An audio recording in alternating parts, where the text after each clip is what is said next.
Cari telespettatori, ben ritornati. Siamo in diretta e questa volta parliamo in modo costruttivo, anzi propositivo e positivo. C'è chi ce la fa, per fortuna, ci sono imprese che riescono a superare brillantemente e con grande tenacia e costanza i momenti di difficoltà e di crisi, e quando parliamo con imprese di costruzioni questo dà ancor più soddisfazione. Vuol dire che puntando su alcuni elementi molto importanti e strategici ci si può riuscire ad affrontare anche le difficoltà. Si tratta di avere una progettualità di lunga durata, si tratta di avere dei partner affidabili, insomma tanti piccoli presupposti che alla fine fanno il successo di un'azienda e il successo anche di tanti lavoratori che collaborano in certo ambito, e la gratificazione e soddisfazione poi della clientela. Ma quali sono queste costruzioni, quali sono queste realtà operative nel nostro territorio? Qui con noi abbiamo Furlan Costruzioni, ben arrivati ai nostri ospiti, in modo particolare Gianluca Furlan, presidente, e Marco Furlan, socio titolare della Furlan Costruzioni. Mancano gli altri due fratelli che fanno parte del gruppo di una grandissima famiglia, molto numerosa, Fabio e Claudio, invece, che sono gli operativi e sono sul campo adesso a lavorare, ovvero in cantiere più che sul campo. E allora vediamo di conoscere, parleremo di casa zero. Tante volte abbiamo parlato di un modo di costruire diverso, ecocompatibile, ecosostenibile, che soprattutto dia un immobile che non costituisca un dispendio energetico. Quanto ci costa la nostra abitazione in termini di mantenimento per il riscaldamento, il raffreddamento, per le bollette energetiche, è energivora sotto tutti i profili, è inquinante, insomma molte volte è anche poco salubre. Parliamo di un abitare che sia piacevole e soprattutto possa essere un qualche cosa di diverso. E allora vediamo di capire cosa avete fatto. Io vorrei però, prima di dire cosa avete fatto voi, raccontare in due parole la storia della vostra famiglia. Una famiglia numerosa che nasce un bel po' di tempo fa come famiglia di costruttori, proprio per farvi conoscere, perché siete del territorio, insomma siete nordestini. Certo. Allora niente, la Furlan Costruzioni parte dal 1962, è stata fondata da nostro padre Giorgio, che purtroppo è venuto a mancare nel 2002, e adesso siamo noi 4 fratelli, Claudio, Fabio, Marco ed io, che orgogliosamente stiamo portando avanti questa attività, e possiamo dire che con successo, anche nel senso che non abbiamo avuto risentimenti, diciamo, dopo, in seguito a questa crisi economica e finanziaria che sta perversando, anzi stiamo ottenendo molti risultati positivi. Allora, in che modo noi stiamo procedendo con la nostra attività? Allora, stiamo costruendo queste abitazioni, che abbiamo chiamato Casa Zero, su Padova e provincia. Sono abitazioni molto performanti da un punto di vista di isolamento, sia acustico che anche termico, e abbiamo puntato molto anche sull'impiantistica. Le case nostre sono case che in seguito, diciamo, a un'attenta progettazione che facciamo internamente, sono case che hanno spazi vivibili, sono caratterizzate da terrazze importanti, terrazzi solarium importanti, e soprattutto da serramenti che consentano di vivere la casa dall'interno. Noi possiamo vivere la casa esternamente. Io la fermo là, perché noi stiamo vedendo delle bellissime immagini anche molto suggestive, emozionali, perché poi continuiamo su questo. Voglio però tornare anche a un discorso di strategia del vostro gruppo di costruzione. Su che cosa vi siete accorti che bisognava cambiare? O fare un'evoluzione, un passo avanti? Qui tanto stiamo vedendo appunto queste case che poi racconteremo anche bene nel corso della trasmissione. Perché voglio anche trascinare i telespettatori lungo un percorso per arrivare poi. Noi in sostanza nel 2009 ci siamo posti un ambizioso obiettivo, cioè quello proprio di realizzare, di ideare una nuova edilizia a Padova, caratterizzata da immobili a basso impatto ambientale e facendo ricorso in maniera pesante alle energie rinnovabili. Quindi 2000, diciamo che la crisi proprio A inizio crisi si è può stata dire. nel 2008, è cominciato a dare segnali di Esatto. drammaticità e voi là vi siete subito attivati, avete detto facciamo qualcosa di diverso. Esatto, bisogna cambiare pagina.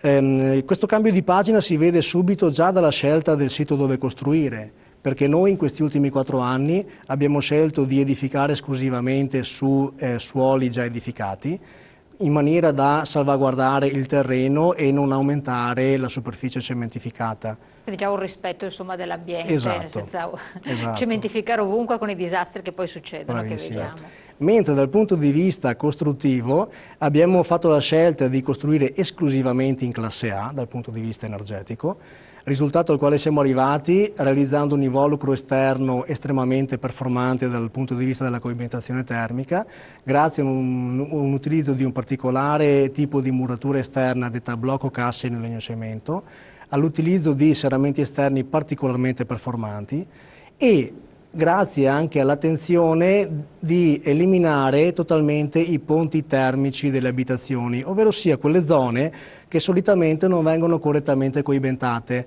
vuoi per semplicità costruttiva, vuoi anche per degli errori concettuali dell'edilizia italiana, e si ottengono fabbricati anche recenti, costruiti secondo normativa, che però presentano questi ponti termici che comportano una dispersione energetica notevole e questo ne risente chiaramente il consumo energetico finale, quindi il portafoglio dell'utente.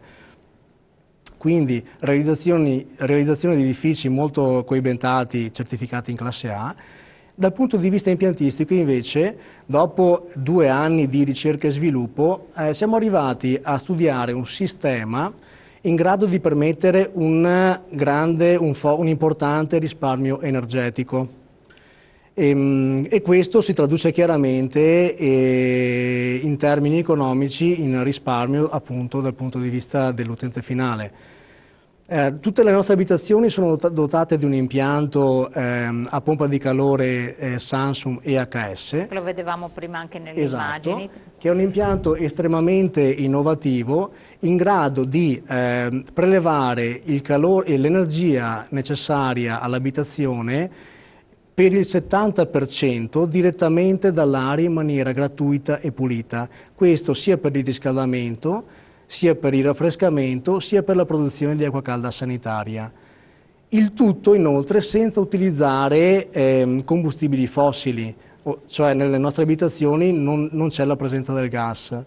E questo si traduce... In momenti come questi dà un attimo anche di respiro, visto quel che sta succedendo, perché dire, non dipendere dal gas non è cosa da poco. Esatto. E tra l'altro questo si traduce anche in assenza di emissioni di CO2 in atmosfera, perché non essendoci combustibili all'interno dell'abitazione non c'è produzione di CO2.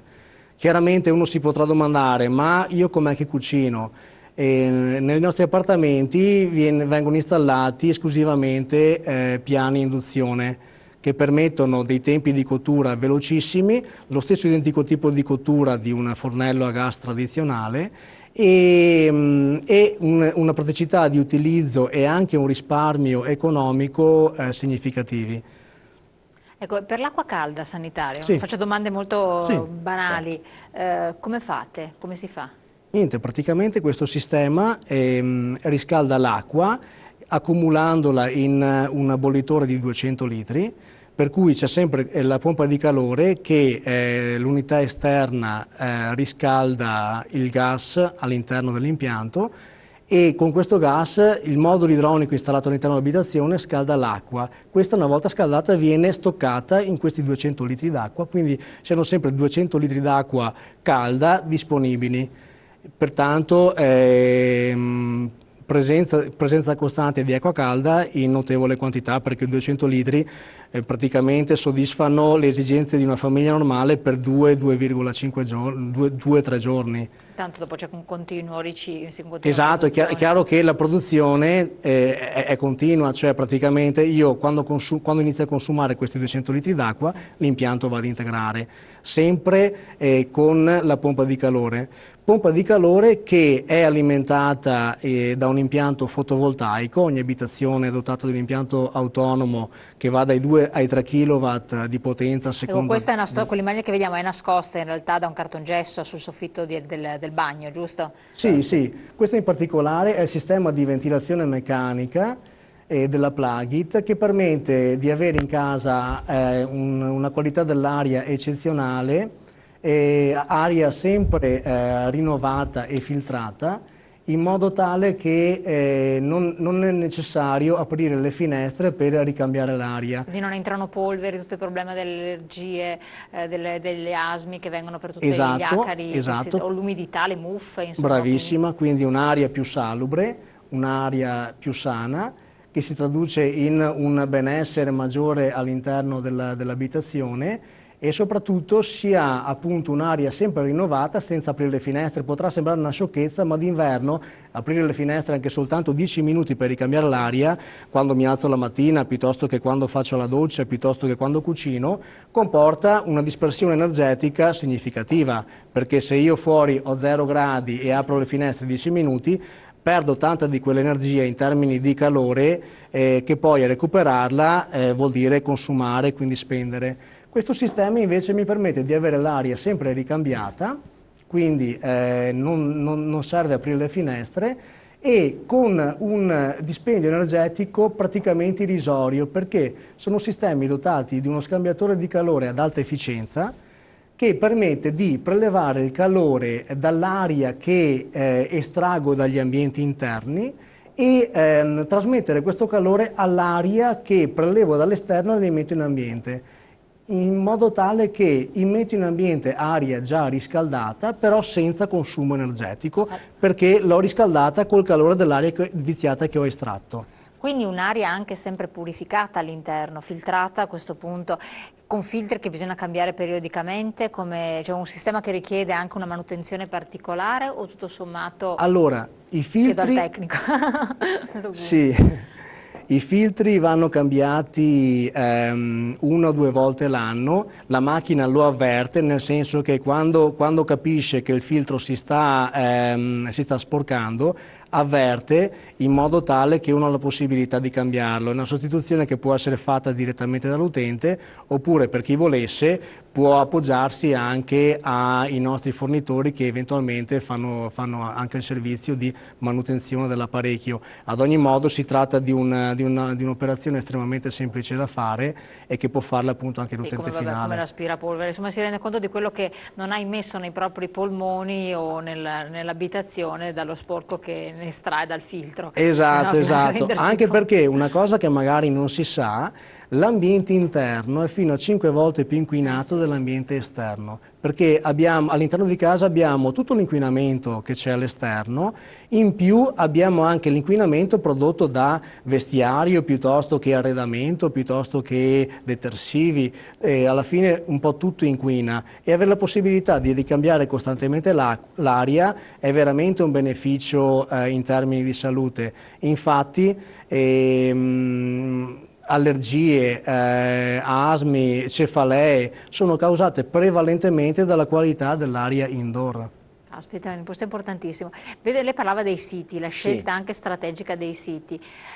Questo è importante perché chiacchieravamo prima fuori onda, il fatto che ci sia un impianto ad alta tensione, Certo. anziché un'autostrada, o successivamente un cambio urbanistico di un certo rilievo, ti cambia i presupposti dell'abitazione. Vediamo delle belle immagini, anzi li vediamo ancora nel sottofondo, di zone verdeggianti, eccetera. Voi avete urbanizzato, no, anzi non urbanizzato perché non avete costruito dal nulla, ma avete scelto delle zone un po' strategiche. Sì, sì, allora prima di tutto quando partiamo con un'operazione stiamo molto attenti all'acquisto dell'area dove andare a costruire, quindi siamo attenti ai vari inquinamenti, quindi inquinamenti acustici dovuti magari da strade rumorose, piuttosto che autostrade o tangenziali. Stiamo attenti alla tranquillità, perché oggi la gente vuole la tranquillità, quindi non è più attenta alla centralità del posto, è disposta a abitare ovviamente in città, stare un po' fuori dal centro, però nello stesso tempo stare in una zona tranquilla. Questo è fondamentale. L'altra cosa è stiamo molto attenti alle antenne, questo è un fattore molto importante, nonché agli elettrodotti. Anche perché tante volte uno non è a conoscenza che sono invece dei fattori strategici. Sì. Dopo parliamo anche delle, tra virgolette, manovalanze, insomma le collaborazioni del vostro staff che vedevamo prima all'opera, quanto importanti sono. Certo. Un attimo solo, pronto? Buongiorno, io chiamo da Zurigo. Sì, prego. Mi chiamo Dani. Allora, saluto lei, è bellissima conduttrice e gli ospiti. Grazie. Volevo sapere una cosa. Qui in Italia, vedo io ho la casa giù a Bolzano. Volevo costruire una casa qui giù a Manto, però vedo che i costruttori qui hanno la mania di usare il cemento, i mattoni, non usano poco il legno, come mai? Mentre vedeva che nella zona dell'Alto Adige usano moltissimo il legno. Moltissimo il legno, anche in Germania, dappertutto. E poi anche un'altra cosa, vedo che qui gli imprenditori italiani usano tantissima manovalanza straniera quando hanno tantissimi muratori italiani che sono bravissimi, di qualità, e quelli non li assumono mica, io non capisco questo. Chiarissimo, adesso vediamo di risponderle, grazie della un'altra chiamata. cosa volevo sapere. Sì, dica. Cosa fanno le edilizie allora come imprenditori per tirare via le tassazioni sulla casa che sta uccidendo l'edilizia in Italia? Perché vedo che questi sono bravissimi costruttori, però questi costruttori non pensano che quelle case lì, uno che acquista una casa, con i tempi di oggi uno ci può stare dentro 2 anni, poi ti lascia una casa, cioè pensano anche i costi di questi sono bellissime case, ma sono case per pochi quelli che intendono fare questi signori. Ti ho capito tutto, adesso vediamo di dare delle risposte. Grazie bene, del suo grazie, intervento, grazie. Salve. Allora, materiali performanti, Sì. sappiamo il discorso, vabbè, si sono fatti anche una pubblicità strategica nell'Alto Adige, Clima House e il discorso della casa in classe energetica, eccetera, con materiali performanti, il legno in primis. Più volte ci hanno chiamato appunto chiedendo questa differenza, voi usate comunque il legno e vediamo come in che termini. Sì. Il secondo aspetto è che anche voi subite purtroppo la tassazione perché rispondendo un po' al telespettatore, tutti i costruttori edili hanno risentito della crisi principalmente perché con la tassa sulla seconda casa, che poteva essere un investimento interessante, così alta, passa la voglia a chiunque, anche chi ha qualche gruzzoletto in banca per poter fare un investimento, di comprarsi una seconda casa perché ha una tassazione eccessiva. La prima casa, se non si decidono a ridimensionare il tutto, ovvio che è un ingente onere economico, però qui stiamo parlando di rivedere il proprio modo di abitare e di abitare meglio, cioè chi ha la possibilità, chi si sente stretto eccetera, deve fare un salto di qualità nel proprio modo di concepire l'abitazione e quindi cercare di comprare una casa che, se purtroppo le tasse non te le può togliere nessuno, i costruttori hanno fatto diverse azioni per cercare di ottenere un'agevolazione fiscale, ma tanto per cambiare non hanno ottenuto niente, come neanche le altre classi produttive, le categorie produttive, almeno che la casa in sé per sé non ti costi dal punto di vista del dispendio energetico, bollette del gas, dell'acqua, dell'energia elettrica, del riscaldamento, perché abbiamo di quelle bollette di riscaldamento mostruose. Come? Costruendo in modo diverso. E allora vediamo un po' di rispondere alla domanda che forse è la più interessante, particolare, quella dei materiali che vengono utilizzati, e lo facciamo subito, siccome richiede un po' di tempo, dopo la pubblicità, quindi rispondiamo al telespettatore subito dopo. Materiali performanti, perché legno sì, legno no, e poi anche alle altre questioni che ha posto il nostro telespettatore. A tra poco. Bene.